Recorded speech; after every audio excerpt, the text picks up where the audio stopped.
Hi guys, Andy here again with another episode of Quarriors. So, continuing with the last episode, I asked you guys what the black player should do. And unfortunately, nobody answered. I think you guys are all getting sick of Quarriors by now. So I am going to do that for you. But before that, however, the black player did score, which means we could cull a dice, and I forgot to do that. So I'm going to do that now. We shall get rid of one of these. So what do we have left here? Well, we have a roll again symbol, and we can choose any other die, and I think we shall choose this one. And we'll roll these and see what we get. Right. So we'll bring out our spell in the ready area, and we shall pay 2 to bring out our mighty defender of the pale. Right, oh, shall we attach this to this? Which we can do. And it has 1 starburst, so we can attach it to a creature to gain +3 attack and +3 defense. Let's take a look at what the other players have to see if it's worth attaching to it. Right, we can see that the green player has got a strong questing wizard with a defense of 5. The attacking score for the defender of the pale is a measly 2. So if we add that death charm, which gives it a +3, 3 + 2 obviously is 5, so we can use it to defeat this guy. We also have, in the blue player's area, a goblin, which is just a defense of 2. So if we don't attach, we can defeat the goblin, but not the over there in the green player, but not the wizard. If we attach the spell, we can defeat both of them. I think we will attach the spell, I think. So now the defender of the mighty pale is attacking with a 5. So looking through our other players, starting with our green player, this is a defense of 5. So unfortunately that is then destroyed and placed in the used area. Moving along to the red player, we have nothing in the red player's area. So we can skip him and move on to the blue player. And the blue player has a mighty scavenging goblin, which is only a defense of 2, so that is also destroyed. However, it does say when a scavenging goblin is destroyed, I can take 2 die out of the bag and place it in the active pool, which would be here, ready to roll next turn. But our goblin did not have a star, so we do not take any dice from the pool, unfortunately. So that is destroyed. So back to the black player.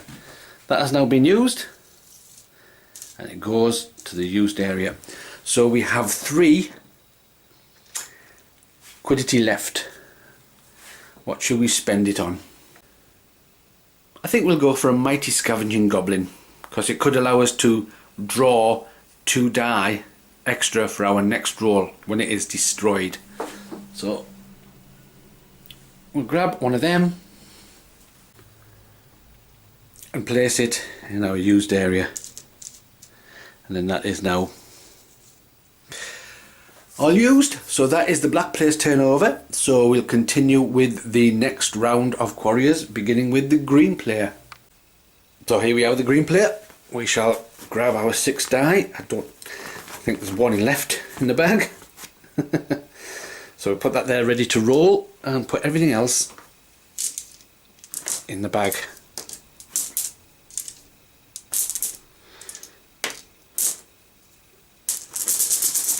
Give it a good shake.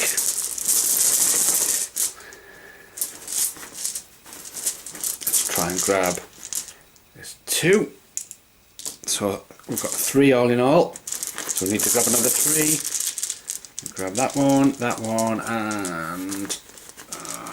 that one.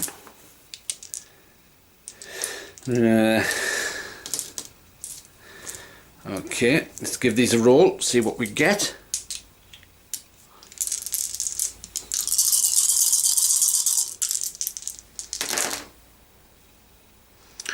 Alrighty. So we have 6 quiddity and a questing wizard. Now we could bring out the questing wizard for 2. However, and I'm not going to forget it this time, our black player has a mighty defender of the pale out in his ready area with 1 starburst, which means your opponent must spend at least 1 additional quiddity to summon a creature. So instead of the wizard costing 2, it's going to cost us 3. So shall we bring him out?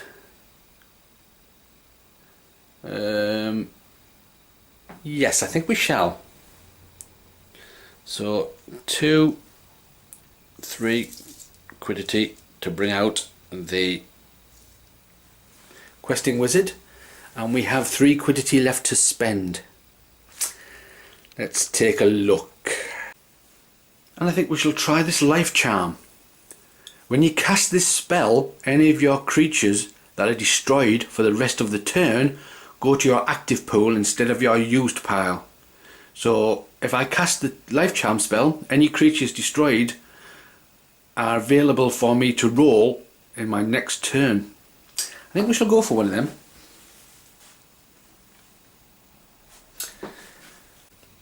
And it goes in obviously the used pile, and all 3 are done. However, we do have this to attack with, which we should have done before buying. An attack strength of 3. So let's take a look down the line and see what creatures we've got. Red player doesn't have any creatures, so we can move on. The blue player doesn't have any creatures, so we can move on to the black player. And the black player does have something out in his ready area, and that is the defender of the mighty pale, or the mighty defender of the pale. The wizard has an attack strength of 3. However, here we go. Here we are on the bottom. Oops. An attack strength of, sorry, a defense strength of 6. So that wizard does not do anything to this mighty defender. So the green player's turn is over with. We shall move on to the red player's turn. So we're going to grab 6 die, and I don't think there's 6 in there. I think there's 2 left in there.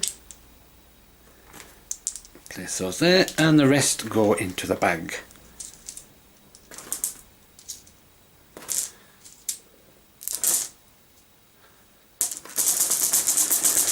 We need another 4. Let's see what we can grab. There's 3.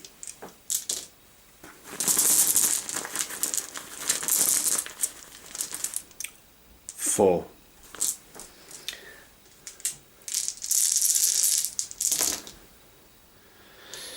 Right, here we go.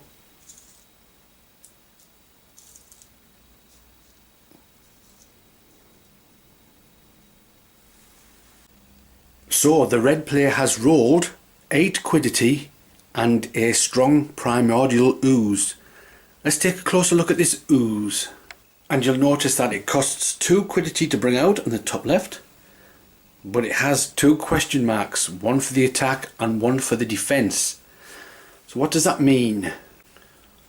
Well, it means if you bring that out, then you can copy the defense and the attack of any one creature that's out in the ready area.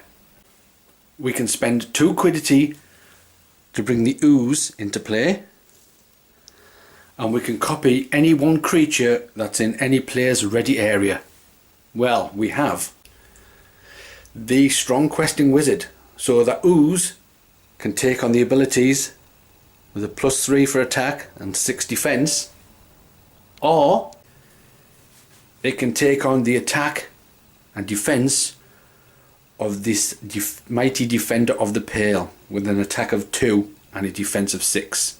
So I think the ooze is going to take on the form of the questing wizard. So it's going to attack with a 3. So it's going to attack the questing wizard with a 3, however, defense of 6. So nothing happens with the questing wizard. And it's going to attack the mighty defender of the pale with a 3, however, defense of 6. So the defender survives. And now the red player has 6 quiddity to spend. Let me take a look at what we can have. And I think we shall go for the Witching Hag, which is the last die for the Witching Hag,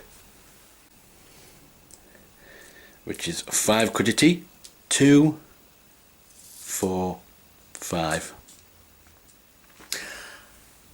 And there is now a second card that doesn't have any die with it, which is this Witching Hag. I'm going to just turn, just to remind myself. So remember, if at any time there are 4 cards with no die, then it's game over, and whoever has the highest score is the winner. So red has a spare, which goes there. And then we'll move on to the blue player. Actually, we won't move on to the blue player, because I almost forgot that because the Defender of the Mighty Pale is out, this costs an extra quiddity. So that one spare he had actually went to pay for that one. I nearly forgot that. I must remember an extra quiddity because of the Mighty Defender of the Pale. And we move on to the blue player. We'll grab our die. We have 3. I think there's 1 left. 4.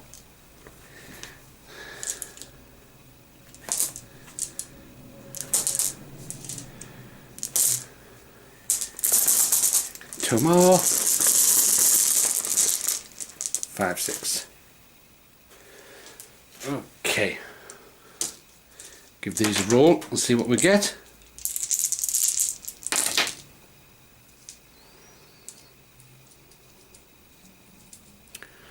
Ready? So we were allowed to spend this one and draw 1 more. Make it a good one.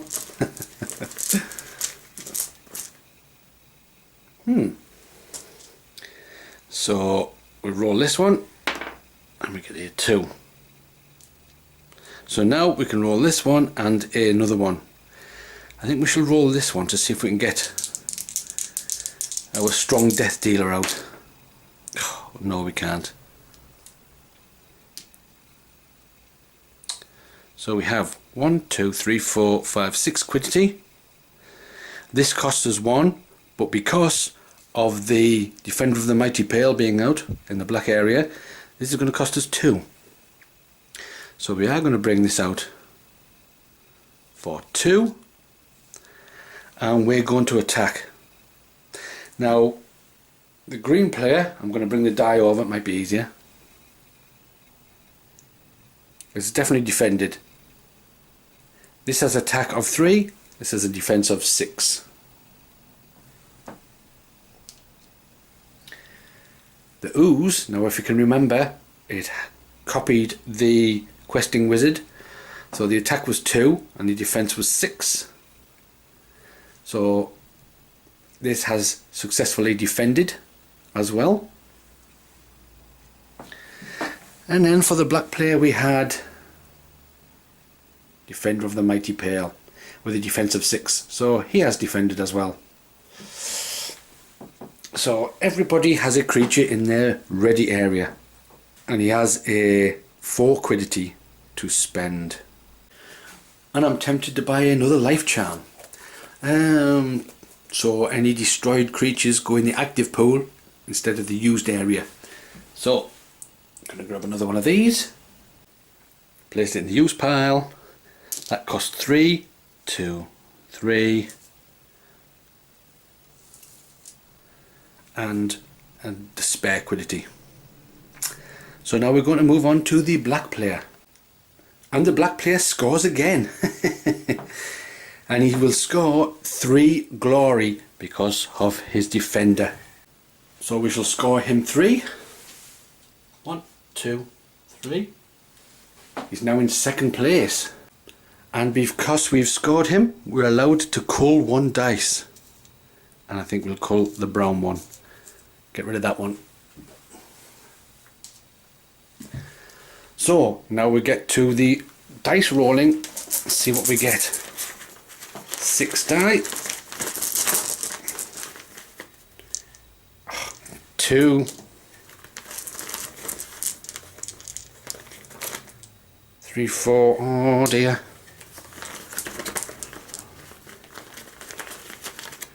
5, 6. 3 browns. Let's see ya. Right, let's see what we get here.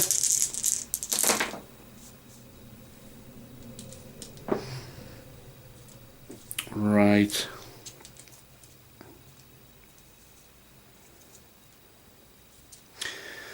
What can we do? Well, I think we shall re-roll this one and re-roll this one. See what we get.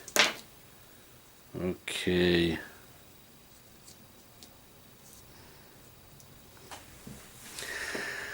So what should the black player do? Okay, he has 4 quiddity to bring out. Let me just zoom in a bit so you can take a closer look. Okay, so he has 4 quiddity to spend. So he could bring out all of these. Now the reason I put these 2 here is because of the primordial ooze. It can copy any creature that's out in the ready area. So it can copy this one, or it can copy this one. So in effect, if the ooze copied the wizard with an attack of 3, if you brought all these out, it would be attack of 3, 4, 5.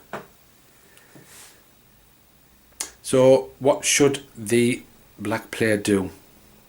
Should he spend all these to bring all these out?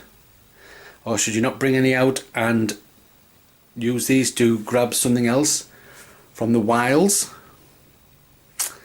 Should the ooze copy one of these when it's brought out? Which one should it be copied? I'll leave it up to you guys again to decide what should be done. And I will catch you guys later in the next episode of Quarriors. And the blue player has a mighty scavenging